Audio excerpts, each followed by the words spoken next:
నమస్కారం. శుభదినం కార్యక్రమానికి స్వాగతం. మేషరాశి నుంచి మీనరాశి వరకు ద్వాదశ రాశుల వారికి ఈ రోజు ఏ విధంగా ఉంది, నక్షత్ర ఫలాలు ఏ విధంగా ఉన్నాయి, ఈనాటి పంచాంగం ఏంటి వంటి విషయాలు తెలియజేయడానికి మనతో పాటు స్టూడియోలో సిద్ధంగా ఉన్నారు విశ్వవిద్యాలయ అగ్రశ్రేణి తొలి మహిళా జ్యోతిష్య వాస్తు పట్టభద్ర పంచాంగకర్త జ్యోతిష్య మహోపాధ్యాయ, అదేవిధంగా జ్యోతిష శాస్త్రంలో PhD బంగారు పథకం సాధించినటువంటి డాక్టర్ ఈడుపుకంటి పద్మజారాణి గారు. వారితో మాట్లాడదాం, మరిన్ని విషయాలు తెలుసుకుందాం. అమ్మా నమస్తే. అమ్మా నమస్కారం. నేటి పంచాంగం, ఈనాటి పంచాంగం వివరాలు తెలియజేస్తారా ప్రేక్షకులకమ్మా? ఈరోజు శ్రీ క్రోధినామ సంవత్సరం, దక్షిణాయనం, శ్రావణ మాసం, శుక్లపక్షం, ఆదివారం 18/8/2024.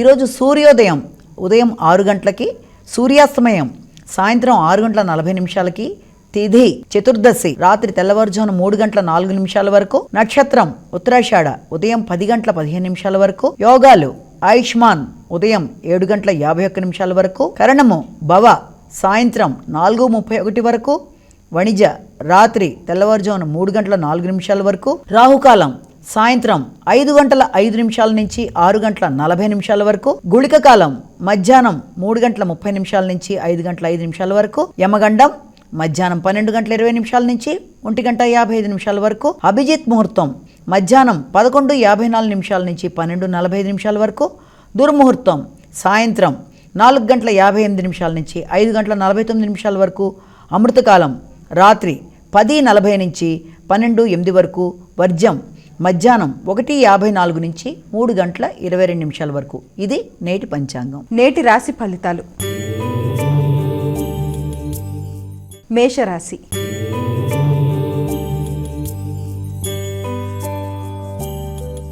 అమ్మ మేషరాశి వారికి ఈ రోజు ఏ విధంగా ఉంది? మేషరాశిలోకి అశ్వని 4 పాదాలు, భరణి 4 పాదాలు, కృత్తిక 1వ పాదం కలిపి మనం మేషరాశిగా తీసుకుంటాము. మేషరాశి వారికి ఈ రోజున వృత్తిపరంగా శ్రమ, బాధ్యతలు, ఒత్తిడి అధికంగా ఉన్న చాలా చాకచక్యంగా పనులన్నీ నెరవేర్చుకోగలుగుతారు. వృషభ రాశి,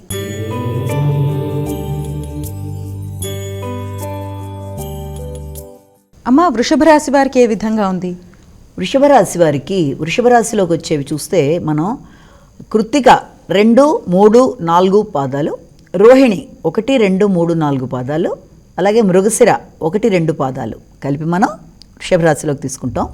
వృషభ రాశి వారికి అనుకూలత అంటే పెద్దల దగ్గర నుంచి ఆశీర్వచనాలు, సామాజిక సేవలు, అలాగే సంతృప్తికరంగా కార్యక్రమాలు ముందుకు వెళ్ళడం, అలాగే బంధుమిత్రులతో కలిసి సమయాన్ని సద్వినియోగం చేసుకునే అవకాశాలు, గృహపరంగా నూతనమైన వస్తువులు కొనుగోలు కోసం చేసే ప్రయత్నాలు, కుటుంబ సభ్యులందరూ కలిసి ఆనందదాయకంగా గడిపే అవకాశాలు సూచితమవుతున్నాయి. మిథున రాశి,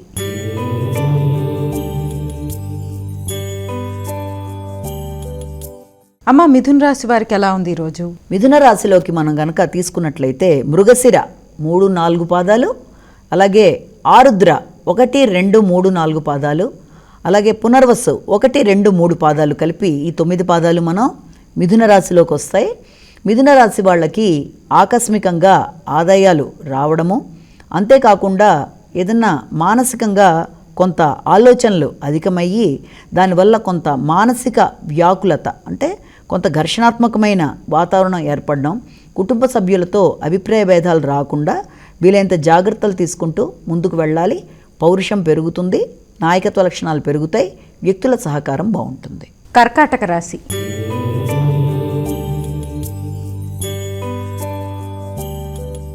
అమ్మ కర్కాటక రాశి వారికి ఈరోజు ఏ విధంగా ఉంది?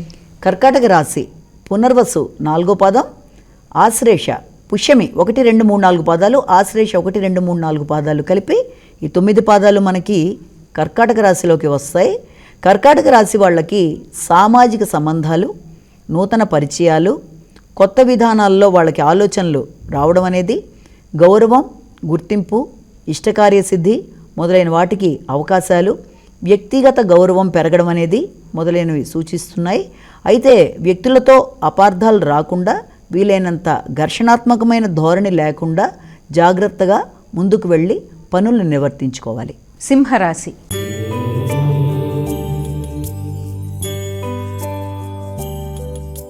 అమ్మ, ఈరోజు సింహరాశి వారికి ఎటువంటి ఫలితాలున్నాయి? సింహరాశిలోకి మనం నక్షత్రాలు తీసుకున్నట్లయితే మఖ 1, 2, 3, 4 పాదాలు, పుబ్బ 1, 2, 3, 4 పాదాలు, ఉత్తర 1వ పాదం. ఈ 9 పాదాలు కలిపి మనం సింహరాశిలోకి తీసుకుంటాం. సింహరాశి వారికి కార్యక్రమాలని చాకచక్యంగా నెరవేర్చుకోగలుగుతారు. వ్యక్తుల సహకారం బాగుంటుంది, తోడ్పాటు బాగుంటుంది. నూతన ప్రదేశాల్లో వృత్తి కొరకు చేసే ప్రయత్నాలు చాలా వరకు అనుకూలతని చూపిస్తున్నాయి. అంతేకాకుండా ధైర్య సాహసాలు పెరగడం అనేది అందరికీ కూడా వీళ్ళు ఉపయుక్తంగా అంటే సహాయ సహకారాలు అందించే విధంగా ముందుకు వెళ్ళడం మొదలైన వాటికి అవకాశాలు ఉన్నాయి. కన్యా రాశి.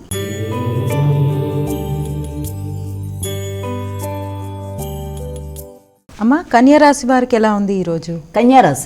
కన్యారాశిలో వచ్చే నక్షత్రాలు తీసుకున్నట్లయితే ఉత్తర 2, 3, 4 పాదాలు, హస్త 1, 2, 3, 4 పాదాలు, చిత్త 1, 2 పాదాలు కలిపి మనం కన్యారాశిలోకి తీసుకుంటాం. ఈ 9 పాదాలు కూడాను. ఇవాళ కన్యారాశి వాళ్ళకి ఆలోచనలు బాగుంటాయి, చాలా చక్కటి నిర్ణయాలు తీసుకుంటారు. సంతానానికి సంబంధించిన విషయాల్లో వీరి యొక్క సలహా సంప్రదింపులు వారికి ఎక్కువ అవసరమవుతాయి. అంతేకాకుండా ఆధ్యాత్మిక భావనలు అధికమవ్వడం అనేది మొదలైన ఉన్నప్పటికీ సంఘంలో పేరు పొందిన వ్యక్తులతో ఘర్షణాత్మకమైన వైఖరి రాకుండా ఆచితూచి అడుగు వేయాలి. తులారాశి.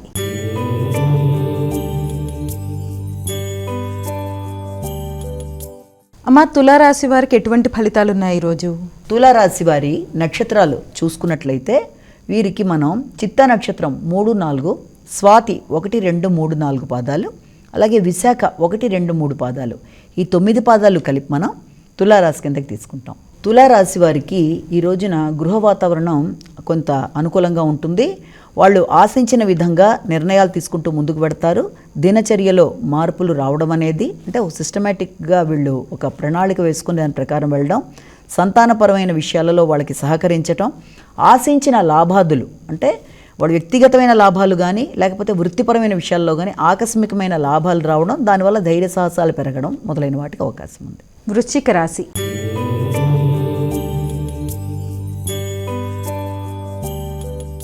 అమ్మ, వృశ్చిక రాశి వారికి శుభ ఫలితాలు ఉన్నాయా? వృశ్చిక రాశిలోకి వచ్చే నక్షత్రాలను ముందుగా మనం తీసుకున్నట్లయితే వృశ్చికంలోకి విశాఖ 4వ పాదం, అనురాధ 1, 2, 3, 4 పాదాలు, జ్యేష్ఠ 1, 2, 3, 4 పాదాలు, ఈ 9 పాదాలు కలిపి మనం ఈ యొక్క వృశ్చిక రాశిగా భావిస్తాం. వృశ్చిక రాశి వారికి నిర్ణయాలు బాగుంటాయి.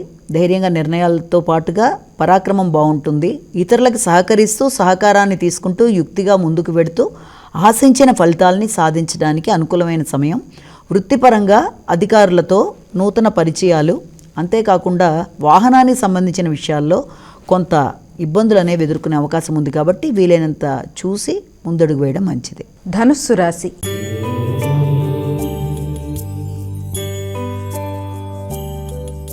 అమ్మ, ధనుసు రాశి వారికి ఎలా ఉంది?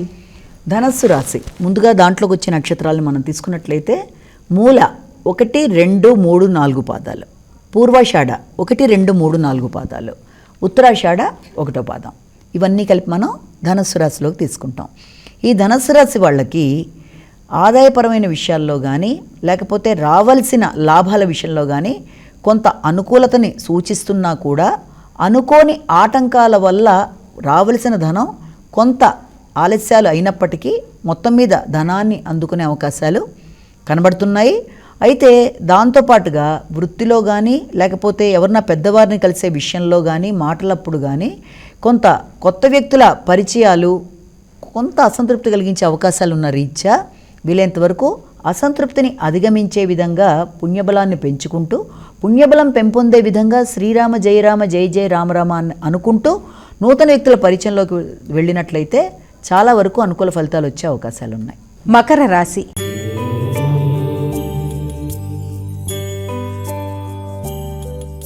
అమ్మ, మకర రాశి వారికి ఎటువంటి ఫలాలు ఉన్నాయి ఈరోజు? మకర రాశిలోకి వచ్చే నక్షత్రాలు తీసుకున్నట్లయితే ఉత్తరాషాఢ 2, 3, 4 పాదాలు, ఉత్తరాషాఢ, శ్రవణం 1, 2, 3, 4 పాదాలు, ధనిష్ట 1, 2 పాదాలు కలిపి మనం ఇక్కడ మకర రాశిలోకి వస్తాయి. ఈ మకర రాశి వారికి ఈరోజు ఫలితాలు తీసుకున్నట్లయితే ఆశించిన ఫలితాలు బాగుంటాయి. వ్యక్తిగతంగా వాళ్ళు చాలా కష్టపడి అనుకున్న స్థాయిలోకి వెళ్ళడానికి చేసే ప్రయత్నాలు చాలా గట్టిగా చేస్తారు, కృషి అధికంగా చేస్తారు. అయితే ఇవన్నీ బాగున్నప్పటికీ కూడా ఆకస్మికంగా వ్యక్తులతో అభిప్రాయ భేదాలు రాకుండా జాగ్రత్తలు తీసుకోవాలి. ముఖ్యంగా ఉన్నతాధికారులతో కానీ, రాజకీయ నాయకులతో కానీ, స్త్రీలతో కానీ అభిప్రాయ భేదాలు రాకుండా వీలైనంత జాగ్రత్త పడుతూ, సంతానంతోనైనా సరే వాళ్లతో అపార్థాలకు కానీ లేకపోతే ఇద్దరి యొక్క అభిప్రాయాలు కలవపోవడం వల్ల ఇబ్బందులు లేకుండా ఉండకుండా వీలైనంత జాగ్రత్తగా నిర్ణయాలు తీసుకుంటూ నిదానంగా వ్యవహరిస్తూ పనులలో ముందుకు వెళ్ళినట్లయితే వాళ్ళకి కొంత అనుకూలత అనేది ఏర్పడుతుంది. కుంభరాశి.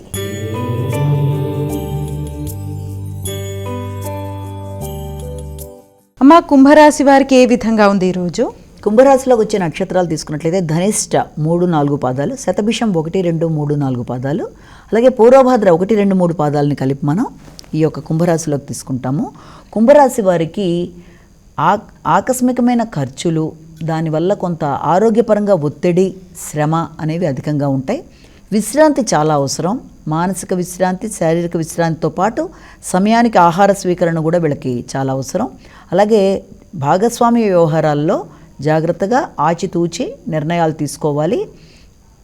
ఏదైనా నిర్ణయం తీసుకునే ముందు ఆత్మీయులని సంప్రదించి నిర్ణయం తీసుకోవడం మంచిది. అలాగే ఎవరినన్నా కలవాలి అనుకున్నప్పుడు, పెద్దలను ఎవరన్నా కలిసేటప్పుడు కూడా వీలైనంత వరకు కార్యక్రమాలు ముందుకు వెళ్ళడానికి శ్రీ రాజమాతాంగే నమః అనే శ్లోకాన్ని పట్టించుకుని వెళ్ళడం అన్ని విధాలా మంచిది. మీనరాశి.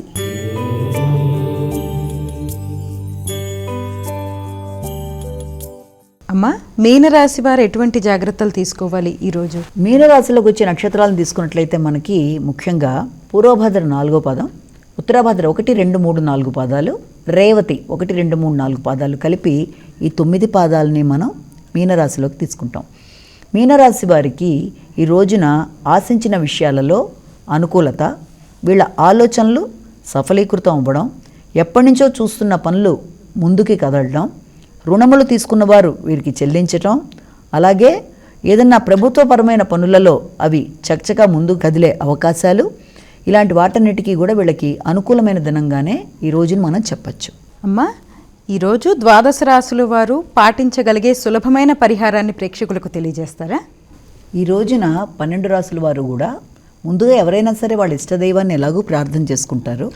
దానితో పాటుగా వీలైతే సూర్యనారాయణ స్వామికి ఏదన్నా రోజు కాకపోయినా కనీసం ఇవాళైనా ఒక నమస్కారం పెట్టుకోవడం, అలాగే ఆదిత్య హృదయ పారాయణ చేయగలిగితే సరే, లేకపోతే ఆదిత్య హృదయం వినడం కానీ, దాంతోపాటుగా అరుణం మొదలైనవి, అలాగే మనకి సూర్యనారాయణ స్వామికి సంబంధించిన అష్టోత్తరాలు లాంటివి వినడం, ఇవన్నీ కుదరకపోయినా కూడా కనీసం మనకి నిత్యం కనబడుతూ ఉంటారు. ప్రత్యక్ష సాక్షి, ప్రత్యక్ష దేవుడు కాబట్టి ఆయనకి ఒకవేళ ఇవాళ అందరూ కూడా ఏదైనా ఒక నమస్కారాదులు లాంటివి చేసుకోవడం, ఇలాంటివన్నీ చేయడం బట్టి తప్పనిసరిగా ముఖ్యంగా ఆరోగ్యం బాగుండడానికి అన్ని విధాలా బాగుంటుంది. కనుక ఈ విధమైన పరిహారం చిన్నదైనా పాటించినట్లయితే బాగుంటుంది. అమ్మా, ఈనాటి నక్షత్ర ఫలాలు ప్రేక్షకులకు తెలియజేస్తారా? నక్షత్ర ఫలాల్లో ముఖ్యంగా మనకి ఈ 27 నక్షత్రాలని మనం డివైడ్ చేసుకున్నాము. అంటే 3 కలిపి జన్మతారులుగా తీసుకున్నప్పుడు అశ్వని, మఖ, మూల ఈ 3 నక్షత్రాల వాళ్ళకి ఈరోజు ఉదయం కన్నా కూడా ఉదయం 10:30 దాటిన సమయం దగ్గర నుంచి కొంత అనుకూలత, కావలసిన కార్యక్రమాలని వాళ్ళు నిర్వర్తించుకోగలగడం, వ్యక్తుల సహకారం, తోడ్పాటు అనేవి ఆ విషయంలో వాళ్ళకి ఉండడం, మొత్తం మీద దైవికంగా కార్యక్రమాలు ముందుకు కదలడానికి తర్వాత సమయం అనుకూలంగా ఉంది. ఇక తర్వాత వచ్చిన భరణి, పుబ్బ, పూర్వషాఢ వీళ్ళకి ఉదయం 10:15 లోపలే సమయమే చాలా వరకు అనుకూలంగా ఉంది. ముఖ్యంగా వ్యాపార వ్యవహారాల విషయంలో ఆశించిన ఫలితాలు పొందడానికి వీళ్ళు వీలైనంత వరకు మధ్యాహ్నం కన్నా ఉదయ సమయం కొంతవరకు అనుకూలంగా ఉన్నట్టుగా గోచరిస్తుంది. కృత్తిక, ఉత్తరాషాఢ నక్షత్రం వాళ్ళకి ఉదయం కన్నా మధ్యాహ్నం సమయం అంటే ఉదయం 10:30 దాటిన దగ్గర నుంచి సమయం అనుకూలత. ఆ సమయంలో వ్యాపార వ్యవహారాలు, ఆర్థిక విషయాలు, అలాగే ఇష్టమైన కార్యక్రమాలు ముందుకు జరగడానికి అనుకూలత ఉన్న సమయంగా మనం భావన చేయొచ్చు. ఇక తర్వాత వచ్చిన రోహిణి, హస్త, శ్రవణం ఈ నక్షత్రాల విషయంలో రోజంతా కూడా కొంత అనుకూలత అనేది శుభాశుభ మిశ్రమంగా ఉన్న రీత్యా వీలైనంతవరకు ముఖ్యమైన కార్యక్రమాల విషయం ఏదైనా చేద్దామనుకుంటే ఆ విషయంలో 1-2 సార్లు ఆలోచించి వీలైనంతవరకు జాగ్రత్తగా ముందుకు వెళ్ళాలి. ఎందుకంటే శుభాశుభ మిశ్రమంగా ఉంది కాబట్టి ముఖ్యమైన కార్యక్రమాలకి అంతగా తగిన టైం కాదు కనుక వీలైనంత జాగ్రత్తలు తీసుకుంటూ ఆలోచన చేయాలి. ఇక ఆ తర్వాత మృగశిర, చిత్త, ధనిష్ట వీళ్ళకి ఉదయ సమయం అంటే మధ్యాహ్నం కన్నా ఉదయ సమయం అనుకూలంగా ఉంది. అందులో కూడా శాస్త్ర చర్చలు, వ్యక్తుల సహకారం, నూతన ఉల్లాసం, అప్రయత్న కార్యలాభాలకి అవకాశం ఉన్న రీత్యా ఏదన్నా కార్యక్రమాలు ఉంటే వాటి రీత్యా కొంచెం ఆలోచన చేసుకుని ఈ విషయంలో ముందుకు వెళ్ళగలుగుతారు.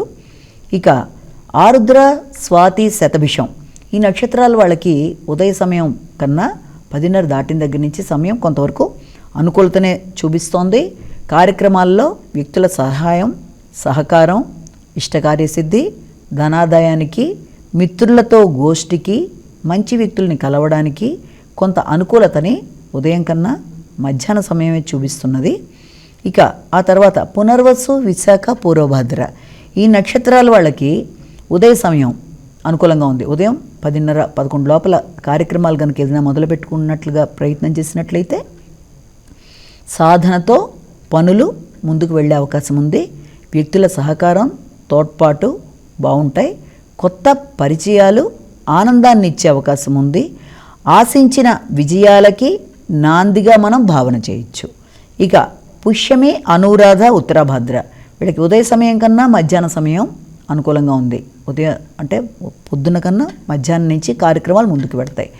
ఆ కార్యక్రమాల్లో ఆశించిన విజయాలు, కొత్త వ్యక్తుల పరిచయాలు, కొత్త వ్యక్తుల తోడ్పాటుతో అనుకున్న ఫలితాలు సాధించడానికి ప్రణాళికలు వేసుకుని దాని పరంగా ముందుకు వెళ్ళడానికి కొంతవరకు అనుకూలమైన సమయంగా దీన్ని మనం భావన చేయొచ్చు. ఇక ఆశ్లేష, జ్యేష్ఠ, రేవతి వీళ్ళకి ఉదయ సమయం అనుకూలంగా ఉంది. క్షేమం, ఆరోగ్యం, ప్రజాసౌఖ్యం, దైవ కార్యక్రమాలు, ఆశించిన ఫలితాలు, సంఘంలో గుర్తింపు, గౌరవం మొదలైన వాటికి పగలు అనుకూలంగా ఉంది కాబట్టి వీటి పరంగా ముందుకు వెళ్ళొచ్చు. అయితే వ్యక్తుల యొక్క జన్మ జాతకం వేరు, గోచార ఫలితాలు అంటే మనం ఇప్పుడు చెప్పుకుంటున్న ఫలితాలు వేరు. ఎప్పుడు కూడా వ్యక్తిగతంగా వ్యక్తికి మార్పులు ఉంటాయి. మనం చెప్పేది అంతా కూడా ఒక జనరల్గా చెప్తున్నాం, వీళ్ళ యొక్క నక్షత్ర ఫలితాలైనా దేని ఫలాలు రాశి ఫలితాలైనా. అయితే వ్యక్తి జన్మించినప్పుడు వాళ్ళకి వ్యక్తిగతంగా జన్మకుండలు వేయడం అనేది ఏర్పడుతుంది.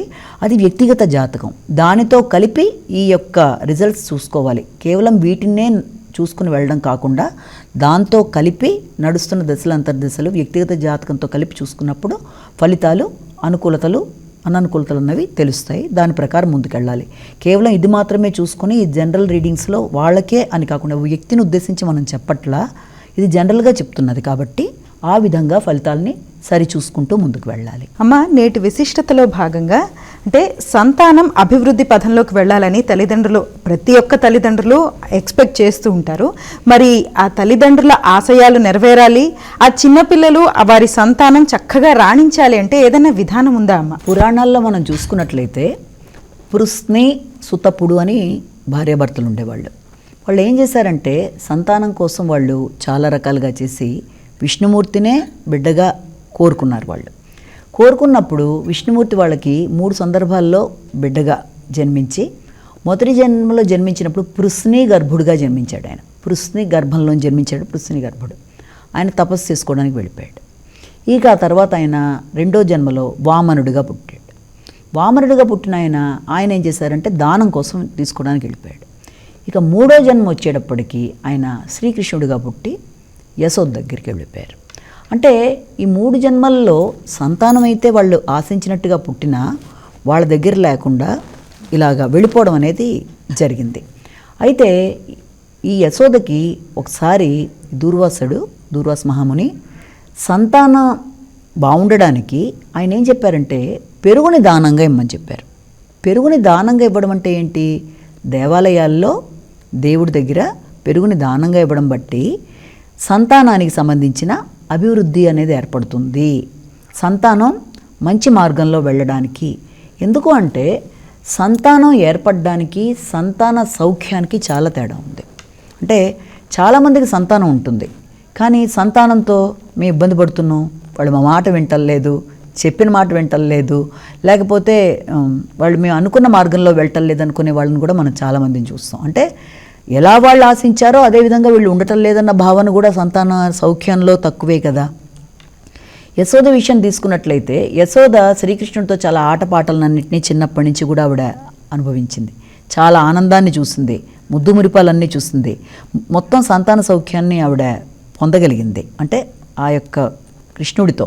అదే ఆమె భర్త అంటే ఆ కృష్ణుడికి ఇలాగా ఈ నందుడి విషయం తీసుకునేటప్పటికీ ఆయన విషయంలో ఆయన ఏంటంటే వసుదేవుడు ఏం చెప్పాడంటే, ఇలా కృష్ణుడు పుట్టిన వెంటనే నువ్వు తొందరగా ఈ గోకులం వదిలిపెట్టి వెళ్ళు, లేకపోతే ఎన్నో వైపరీత్యాలు ఇక్కడ చూడాల్సి వస్తుంది అన్నా కూడా అయినా ఆగి చూసినప్పుడు ఈ పోతనతో కృష్ణుడు పడుతున్న ఘర్షణ ఇవి చూసి అమ్మో ఇప్పుడేలా ఉంది, ఇక ముందు ఇంకెన్నెన్ని ఇలాంటివి ఉంటాయో అనే టెన్షన్తో గడిపాడు ఆయన. అంటే ఒక రకమైన ఆందోళన, అమ్మో ఎన్ని వైపరీత్యాలు వస్తాయో, చిన్నపిల్లాడిని ఇంకెలా కాపాడాలో. అంటే ఆయన ఆలోచన ఎంతసేపు చిన్నపిల్లాడితో ఉండే ఆనందం కన్నా ఆ చిన్నపిల్లాడిని ఎలా ప్రొటెక్ట్ చేయాలి, అంటే ఏ వైపరీత్యాలు వస్తాయో అన్న భయంతోనే ఆయన గడిపాడు. అంటే అక్కడ యశోద దానం ఇచ్చింది కానీ పెరుగు ఆయన ఇవ్వల.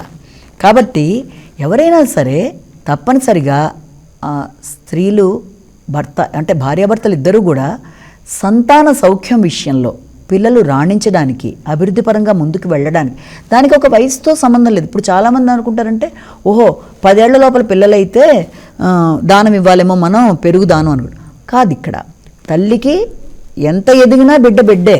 ఒక 60 ఏళ్ల తల్లికి 30 ఏళ్ల బిడ్డ కూడా బిడ్డే కదా. అంటే ఏ తల్లికైనా బిడ్డే కదా. కాబట్టి బిడ్డ యొక్క అభివృద్ధి విషయంలో కానీ, బిడ్డ యొక్క ఆరోగ్య విషయంలో కానీ, బిడ్డ అన్ని విధాలా ముందుకు వెళ్ళడానికి కానీ, ఆ సంతానం వల్ల తనకి సౌఖ్యం అంటే అమ్మయ్య నా బిడ్డ నేను ఆనందంగా ఉన్నాను, ఆనందంతో గడపడమే సౌఖ్యం. అంటే అది వేరే విషయం కాదు. బిడ్డతో తను ఆనందంగా గడిపే విధానాన్ని సౌఖ్యం అంటారు. కాబట్టి సంతాన భాగ్యానికి సంతాన సౌఖ్యానికి చాలా తేడా ఉంది. కాబట్టి సంతాన భాగ్యంతో పాటుగా సౌఖ్యం కూడా కలగాలి అంటే వ్యక్తి తప్పనిసరిగా పెరుగుని దేవాలయాల్లో దానం చేయడం, భార్యాభర్తలు ఇద్దరూ కలిపి దానం చేసినా కూడా ఇంకా మంచి ఫలితాలు, అంటే వాళ్ళకి సౌఖ్యం బాగుండడానికి. కాబట్టి తప్పనిసరిగా ఆ కార్యక్రమం చేయగలిగినట్లయితే దానికి కూడా ఇంత ఇవ్వాలా, ఒక ఇంతేమన్నా మెజర్మెంట్ ఉందా, కాదు, ఎంతో కొంత మొత్తం ఇవ్వగలిగింది దేవాలయంలో ఉదయం సమయంలో మనం ఏమి తినకుండా వీలైతే ఇచ్చినట్లయితే తప్పనిసరిగా సంతాన అభివృద్ధితో పాటు మనకు కూడా అన్ని విధాల ఆనందం, ఒక రకమైన మంచి భవిష్యత్తు ఉంటుంది. ఈనాటి కార్యక్రమంలో ద్వాదశ రాశి ఫలితాలు, అదేవిధంగా చక్కటి పరిహారాన్ని, చక్కటి వైశిష్ట్యాన్ని మాకందరికీ కూడా, అంటే ఎంతోమంది సంతానం అభివృద్ధి పదంలోకి వెళ్ళాలనుకుంటారు, వాళ్ళందరికీ కూడా చక్కటి విషయాలు తెలియజేశారు ఈనాటి కార్యక్రమంలో. మీకు ధన్యవాదాలమ్మా. నమస్కారం. ఇది ఈనాటి మన శుభదినం కార్యక్రమం. మరో కార్యక్రమంతో మళ్ళీ కలుసుకుందాం. అంతవరకు సెలవు. నమస్కారం.